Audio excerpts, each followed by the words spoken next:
বন্ধুসকল, এইখিনি কি জানেনে? জাৰ্মানৰ বন, অৰ্থাৎ জাৰ্মানৰ পৰা ব্ৰিটিছে লৈ আহিছিলে আমাৰ দেশলৈ, আৰু আমাৰ দেশলৈ অনাৰ পাছত এতিয়া আমাৰ গাঁৱে ভূঞে সকলোতে এতিয়া এই জাৰ্মানী বন দেখিবলৈ পোৱা যায়। অসমৰ ভিন্ন প্ৰান্তত গাঁৱে ভূঞে ইয়াৰ নামটো বেলেগ বেলেগ, কিন্তু আমাৰ ইয়াত বিশেষকৈ আমি সৰুতে বাঘঢকা বুলি গম পাইছিলোঁ, বাঘঢকা বুলি কয়, আৰু বিভিন্ন ঠাইত বিভিন্ন ধৰণৰ নাম। কিন্তু এই জাৰ্মানী বনটো আচলতে এইটো জাৰ্মানী বন হয়, আৰু এই জাৰ্মানী বনটোৰ নাম কিয় জাৰ্মানী বন হিচাপে জনা যায় আপোনালোকে নিশ্চয় ইয়াৰ এটা ইতিহাস আছে। কোৱা যায় যে ব্ৰিটিছে দ্বিতীয় বিশ্বযুদ্ধৰ সময়ত জাৰ্মানৰ পৰা এই বনটো লৈ আহিছিলে, আৰু এই বন এইকাৰণে অনা হৈছিলে কাৰণ এইখিনি যেতিয়াই আপুনি ৰুই দিয়ে এই বনটো সিঁচৰিত হোৱাৰ পাছতে ডাঠ জংঘল হৈ গৈছিলে, আৰু ডাঠ জংঘল হৈ যোৱাৰ লগে লগে ইয়াত সেই সময়ত যুদ্ধ কৰিবৰ বাবে ব্ৰিটিছৰ সৈনিকসকলৰ কাৰণে সুবিধা হৈছিলে, আৰু সেয়েহে জাৰ্মানৰ পৰা আচলতে এই বন ইয়ালৈ লৈ অনাৰ বাবে ইয়াৰ নাম হ'ল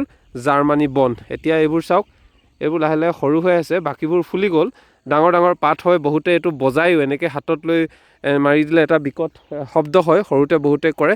আৰু চাওক কিমান এটা জংঘল হৈ যায়, এইটো জংঘল হৈ যায় বাবে সৈনিকসকলৰ পূৰ্বতে সুবিধা হৈছিল, আৰু জাৰ্মানৰ পৰা ইয়ালৈ লৈ অনাৰ বাবেই জাৰ্মানী বন হিচাপে ইয়াৰ নাম জনা যায় বুলি বহুতে অভিহিত কৰে। আৰু সেই ব্ৰিটিছে সেই সময়ত লৈ অহা জাৰ্মানৰ পৰা লৈ অহাৰ বাবে ইয়াৰ নাম এতিয়া জাৰ্মানী বন হ'ল, আৰু অসমৰ ভিন্ন প্ৰান্তত এই বনবিধ দেখিবলৈ পাব। আৰু ইয়াৰ এটা ঔষধি গুণ আছে যে আপুনি যদি হাত ভৰি কেনেবাকৈ কাটে, কেনেবা দুখ পায়, ইয়াৰ পাত যদি লৈ আপুনি মোহাৰি লগাই দিয়ে, সেই তেজ লগে লগে বন্ধ কৰি দিয়ে।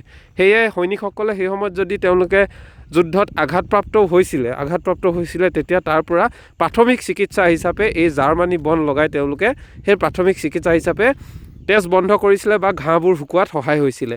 আৰু চাওক কিমান ডাঠ ঘন জংঘল হৈ যায়, আৰু এই জাৰ্মানী বনে সৈনিকসকলক যথেষ্ট প্ৰটেকশ্যন দিছিলে। এয়া দেখিছে পথাৰৰ কিনাৰে কিনাৰে, গাঁৱে ভূঞে হয়তো আপোনালোকৰ অঞ্চলতো আছে এইসমূহ জাৰ্মানী বন। আৰু ইয়াৰ ইতিহাস এনেকুৱা ধৰণৰ, আমি যিটো শুনিছোঁ জাৰ্মানৰ পৰা অনাৰ কাৰণে জাৰ্মান দেশৰ পৰা আনিছে, আৰু সেয়েহে এতিয়া জাৰ্মানী বন, আৰু আমাৰ অসমৰ চুকে কোণে এতিয়া আমি এই জাৰ্মানী বন দেখিবলৈ পাওঁ। আমাৰ এইভাগে বাঘঢকা বুলিও কয়, বিভিন্ন প্ৰান্তত বিভিন্ন নাম আছে। আপোনালোকৰ ফালে কি নাম দিয়ে বা কি নাম হিচাপে অভিহিত হয় সেই নামবোৰ আপোনালোকে জনাব বুলি আশা কৰিলোঁ। কিন্তু ইয়াৰ যিটো ইতিহাস, ব্ৰিটিছসকলে যিহেতু জাৰ্মানৰ পৰা লৈ আহিছিলে, সেয়েহে ইয়াৰ নাম জাৰ্মানী বন হ'ল। আৰু এই জাৰ্মানী বনৰ যি গুণ, পজিটিভ গুণ, এইখিনি গুণৰ বিষয়ে আপোনালোকে নিশ্চয় জানে, বহুজনে হয়তো ব্যৱহাৰ কৰিছে। আমিও সৰুতে হাতত দুখ পাওঁতে, ভৰিত যদি কাটে কেনেবাকৈ, ইয়াৰ দুটা পাত পিচি লগাই দিওঁ, ঠিক হৈ যায়।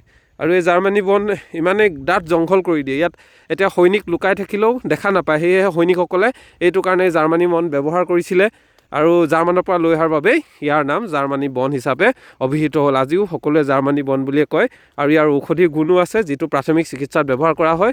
হাত ভৰি যদি কেনেবাকৈ কাটে এইবোৰত সহায় কৰে। আৰু দেখিছে কিমান ঘন জংঘল, গাঁৱৰ চুকে কোণে প্ৰতিটো অঞ্চলতে পোৱা যায়। আৰু আপোনালোকৰ অঞ্চলত এই বনবিধক কি বুলি কয় জনাব বুলি আশা কৰিলোঁ। ধন্যবাদ বন্ধুসকল।